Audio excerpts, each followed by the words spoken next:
किसान सम्मान निधि के माध्यम से मैं बड़े ही आदर और सम्मान के साथ माननीय प्रधानमंत्री जी से विनम्र अनुरोध करती हूं कि प्रधानमंत्री किसान सम्मान निधि की 20वीं किश्त के अंतर्गत 9.70 करोड़ से अधिक किसानों को 20,500 करोड़ से अधिक की धनराशि बटन दबाकर सीधे उनके खाते में हस्तांतरित करने की कृपा करें।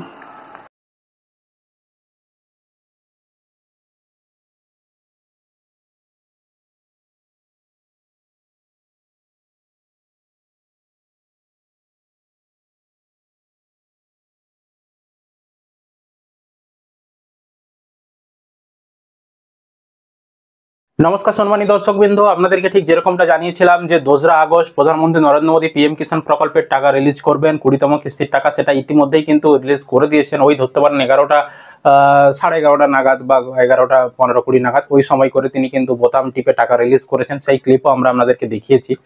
তো এবার কিন্তু 20,500 কোটি টাকা রিলিজ করা হয়েছে এবং 9.7 কোটি কৃষক কিন্তু এবারে পিএম কিষাণ প্রকল্পের টাকা ব্যাংক অ্যাকাউন্টে পাবে। তো টাকা রিলিজ করে দিয়েছে, এবার খুব শিগগিরই আপনাদের টাকা ব্যাংক অ্যাকাউন্টে এসে যাবে। আজকেই অধিকাংশ কৃষক টাকা পেয়ে যাবেন। আপনারা জাস্ট কিছুক্ষণ অপেক্ষা করুন, দেখবেন সন্ধ্যার মধ্যেই, আজ সন্ধ্যার মধ্যেই প্রায় 95 বা 99% কৃষক কিন্তু তারা টাকা পেয়ে যাবেন।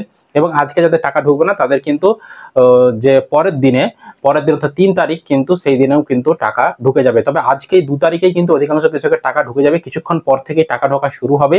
তো যখনই আমাদের টাকা ঢুকবে সেই আপডেট আমরা আপনাদেরকে জানিয়ে দেবো, আপনারা অপেক্ষা করে থাকুন।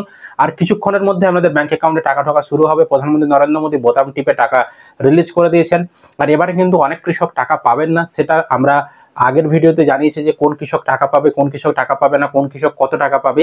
এবং অনেকের এবারে স্ট্যাটাসে আপডেট আসেনি, স্ট্যাটাসের ঘর আসেনি, তারাও কিন্তু টাকা পাবে না, সেরকমটা আমরা জানিয়েছিলাম। তো অবশ্যই আপনারা আগের ভিডিওটা চ্যানেলে গিয়ে দেখে নেবেন, তাহলে বুঝতে পারবেন যে আপনি আদৌ এবারের কিস্তির টাকাটা পাবেন কি পাবেন না। তো আপনারা অপেক্ষা করুন, আর কিছুক্ষণের মধ্যে ব্যাংক অ্যাকাউন্টে টাকা ঢোকা শুরু হয়ে যাবে আপনাদের। তো যখনই টাকা ঢুকবে সেই তথ্য নিয়ে আমরা আবারও ভিডিও নিয়ে আসছি আপনাদের কাছে। তো আশা করি আপনারা ভিডিওটা বুঝতে পেরেছেন। যদি ভিডিও ভালো লেগে থাকে অবশ্যই কিন্তু একটি লাইক করবেন, বন্ধুদেরকে ভিডিওটা শেয়ার করতে ভুলবেন না। আর ভিডিও ভালো লাগলে অবশ্যই কিন্তু বন্ধুদেরকে ভিডিওটা শেয়ার করার সাথে সাথে চ্যানেলটিকেও আপনারা সাবস্ক্রাইব করে রাখবেন।